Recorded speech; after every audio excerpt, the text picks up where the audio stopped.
I'm Kirstin Safakas with the United States Environmental Protection Agency, and today I'm out here at the Palisades Staging Area, in which we're setting up the pad to start bringing in household hazardous waste from impacted properties.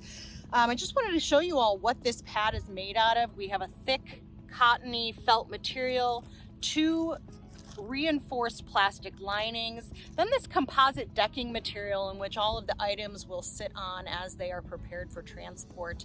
Of course, everything that we're bringing here to set up in the staging area will already be double bagged on properties, safely brought to this area.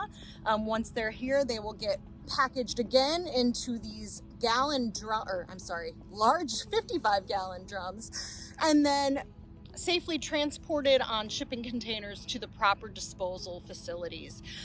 We also have just some other measures that I'm going to show you here. Of course, barriers around the property, and then we have something called wattles.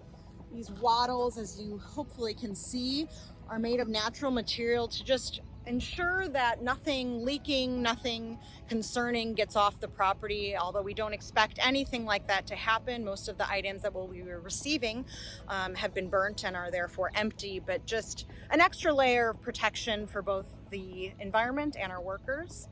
Thanks for joining, and thanks for listening.